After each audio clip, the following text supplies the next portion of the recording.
What's up, everybody? Welcome back to Pens and Tea. My name is Carrie, and today, if there's any doubt as to what we're talking about, you should get your eyes fixed. And if you're not seeing this because you're blind and you're listening to it, well, then I apologize. This is Ayush Paper. This was sent to me. I did not pay for it, but I am not being paid for it, so all thoughts and opinions are my own. This was the note that came with it, which basically just says, thank you for reviewing it. They're excited to hear my thoughts, that it is fountain pen friendly paper, but it does give me a warning saying that the paper is not so good with dry inks and extra fine pens. I will come back to that. And yeah, so you're very welcome. And thanks for sending me your stuff to review. So I have been sent 2 of these little, almost like field note size, flip style pages. This one is graph paper, or grid paper. This one is dot. I did not use this one because it's the exact same paper as these 3, which I did write in. So I'm just going to put this one to the side. This is a cute little design, just a regular notebook here, kind of gives you the heads up as to what it is. Size, basically it's as close to A5 as you can get, 50 leaves, aka pages, or 100 size, and it's 100 GSM paper. That goes across the board with all of their paper, and you can find it at www.ayushpaper.com. And it is lined paper. All good stuff. It is bound here by glue. Yeah. And then this guy here, I'm gonna have to turn sideways. It's basically the exact same thing as this, just much bigger. So this is more like A4 size. This is lined, but it's lined with dots.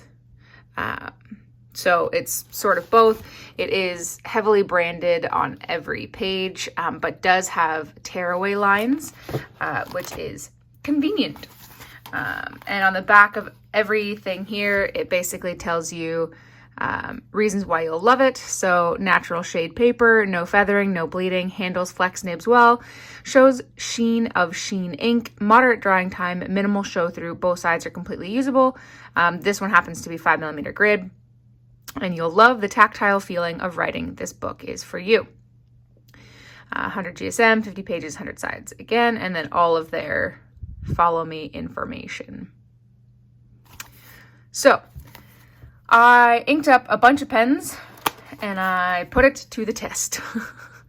So ink test here, obviously Conklin Durgraph Private Reserve Black Magic Blue. I use a wide variety of pens, sizes. This Falcon here, I tried to do like the heavier pushing on it. Visconti Homo Sapiens, very, very, very wet for an extra fine. It said that you could use them on both sides, so I did, with more pens and ink choices, if you want to take a peek at that. Then I even put Sharpie to the test, because if anything is going to kill it, Sharpie will do that. So I just wrote some notes here. I will get back to this in a moment. Then I even put down a good swatch because it said that it shows sheen. So I put down a heavy, heavy swatch to see if I could get any out. And I did a little bit, but of course, that's very heavy. And then I just kind of did some more random things. So it is absolutely usable on both sides. That is for sure. There is minimal show through, but seeing as how I am very used to Tomoe River paper, this is nothing like the sort. And I mean, I put down a heavy, heavy swatch and it's still usable on the other side. So 100%, I mean, Sharpie, I've yet to find anything that can hold hold back Sharpie.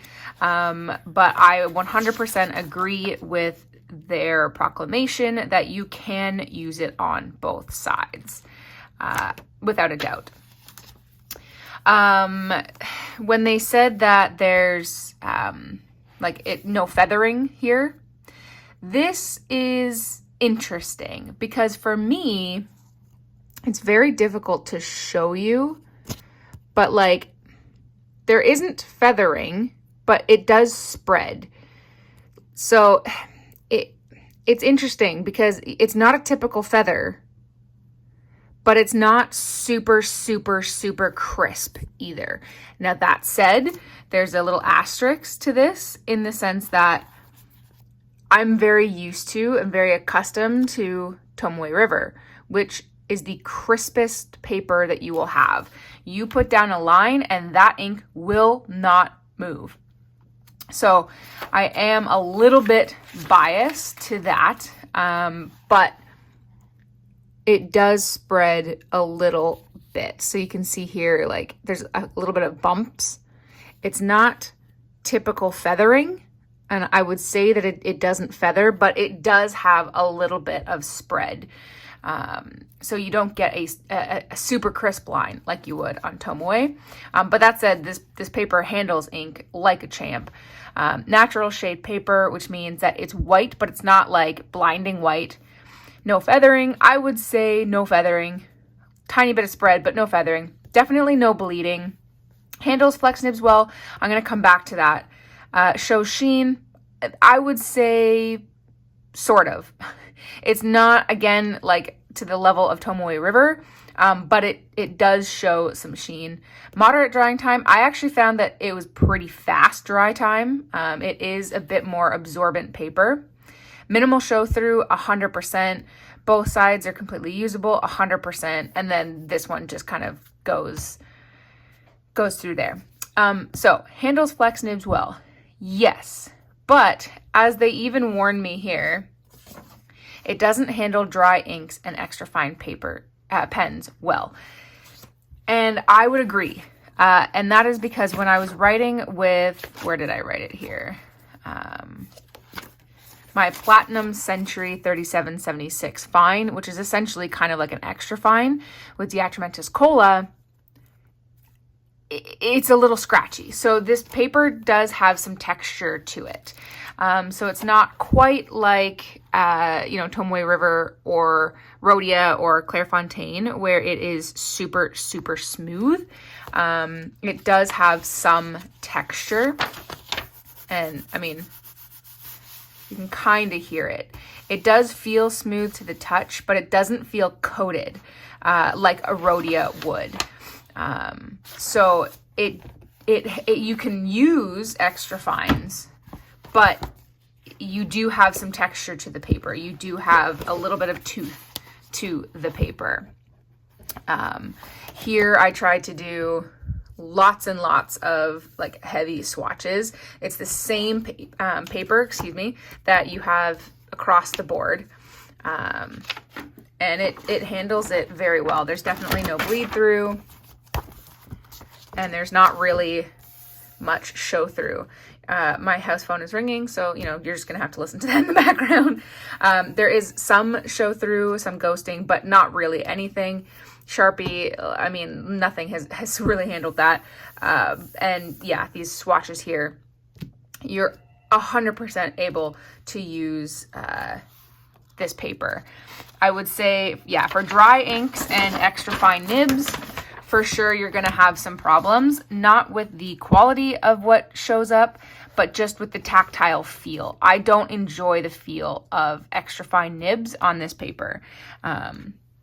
So when I pull out the Platinum Century 3776, it is a fine nib, but it is a very fine nib.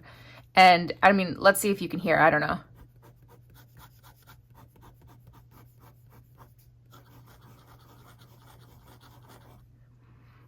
I don't know if you heard that. I'll be able to tell in post, but you do definitely have some feedback. It's not the worst, but you definitely feel it. So if I take this Quebeco Sport, which is filled with Noodler's Purple Heart,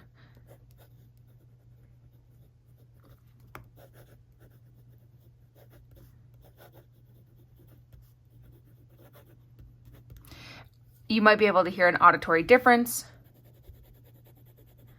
It's a fine nib instead of basically an extra fine nib. But you do feel some drag on the paper. You do feel a little bit of that resistance that you don't feel on like a Tomoe or even a Rhodia. But that said, it's still very good paper. I used a sparkly ink here to try and pick up some of that. That is Robert Oster Gold Antiqua. I'm not going to quote pricing because it's going to change based on where you live in the world, but I will say it is very, very, very inexpensive paper. So for the price point, I definitely recommend this paper. Now, shipping is a different story depending on where you live. So you might want to head over to their website and take a look and see if that is worth it for you. I would say that this is a solid B+ in my book as far as paper goes. Again, I'm going to put this out there again. I am biased. I am a bit of a paper snob. And I haven't found anything that beats Tomoe River yet. But that said, this is some solid paper. This is some solid paper at amazing pricing. Do check it out. Like I said, I'm not being paid for it, so all opinions are my own. Ayush, thank you so much for sending this to me. I very much appreciate this. I hope that this review, did you some justice. I hope that you guys learned something at the end of the day. That's why we make these videos.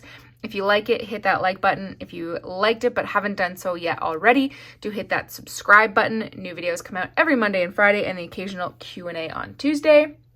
And guys, I appreciate you for watching, especially if you're still watching right now. And as always, I'll see you next time. Bye.